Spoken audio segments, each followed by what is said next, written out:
হাজত অশ্ৰুসিক্ত নয়নেৰে দেৱী দুৰ্গাক বিসৰ্জন।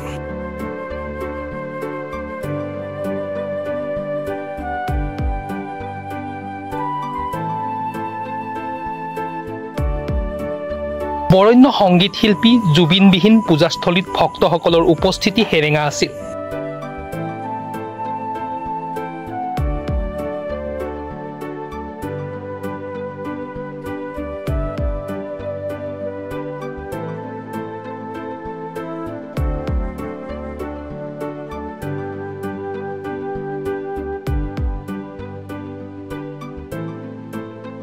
প্ৰতিখন পূজাস্থলীত জুবিন গাৰ্গলৈ শ্ৰদ্ধাঞ্জলি জনোৱা হৈছিল।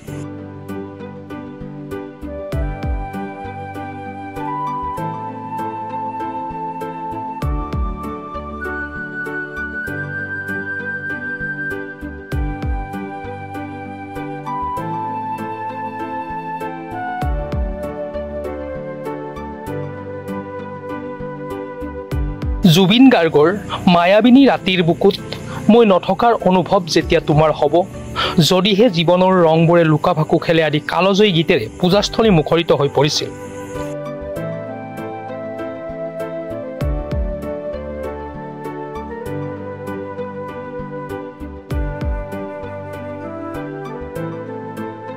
ষষ্ঠীত প্ৰতিষ্ঠা কৰা দুৰ্গা দেৱীৰ আজি বিজয়া দশমীত বিসৰ্জনৰ সময়তে হাজোৰ বিভিন্ন পূজাস্থলীত দেখা গৈছে ভক্তসকলৰ মাজত সেমেকা দুচকু।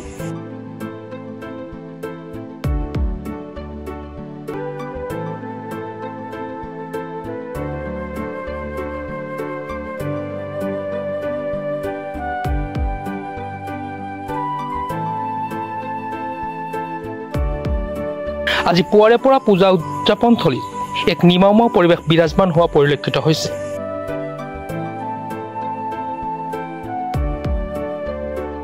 আজি দশমীৰ দিনাখন দেৱীৰ প্ৰতিমাসমূহ লৈ শোভাযাত্ৰা কৰি ভক্তসকলে সেন্দুৰ সানি ফাকুগুৰি ইজনে সিজনলৈ ছটিয়াই উলহ মালহেৰে নাম প্ৰসংগ কৰা পৰিলক্ষিত হৈছে।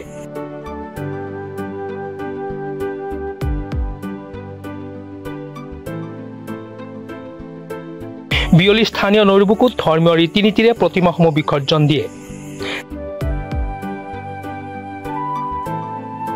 দেৱী বিসৰ্জনৰ সময়ত ভক্তসকলৰ মাজত অশ্ৰুসিক্ত পৰিৱেশ বিৰাজমান হোৱা পৰিলক্ষিত হৈছে।